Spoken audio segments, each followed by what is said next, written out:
after the passing on of Sam Nda Isaiah. Friends and associates are here to remember a man they say was full of big dreams. On that day, it honestly looked like it was not possible to go on. But like I've said before, and I'll say it again, God is faithful. Almighty God is very, very faithful. If you pick yourself up and you take your eyes off the situation you find yourself in and you lean on Him, you trust in Him,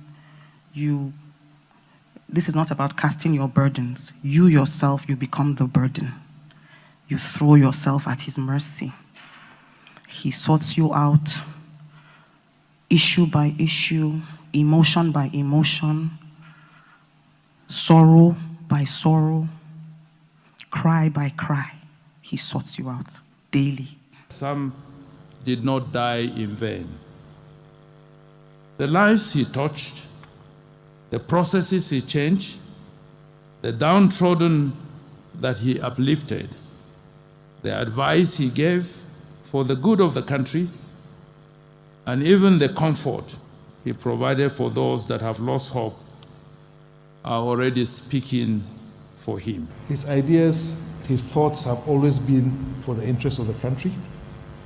Sam believed in Nigeria very, very, very seriously. And Sam, whatever he was writing, whatever he was doing, whatever he was practicing, was sincere, and totally, his life was totally committed to a better Nigeria.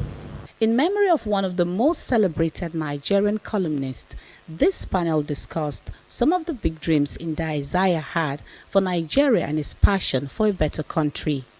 Chairman and Editor-in-Chief, This Day Arise Media Group, Nduka Obaigbena, says one of the Nda Isaiah's dreams is that of a working system that will ensure that credible leaders emerge at all levels. First thing we ought to do as Nigerians is to put our house in order.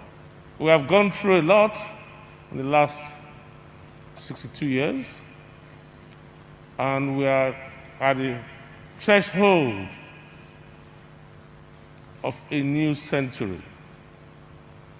By 2050, we will be the third most populous nation on earth. How are we going to manage it? It is what the parties begin to do today that will build the blocks of the future. The first thing is to have a sound electoral process where every vote counts. Once votes begin to count, political leaders will have more accountability. So we urge our Minister Lai Mohammed and my great friend from Jigawa to urge that the Electoral Act be signed immediately. It's very rare for you to know exactly how bad situations are when you are campaigning for office. It's when you get to office, you begin to see the stark realities. And in most cases, it's always much more worse than what you think.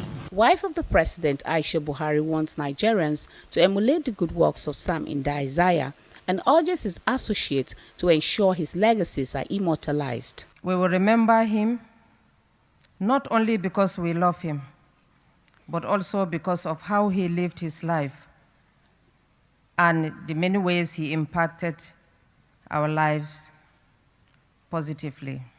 Sam Nda Isaiah was a trained pharmacist who ventured into journalism and founded the Leadership Newspapers Group.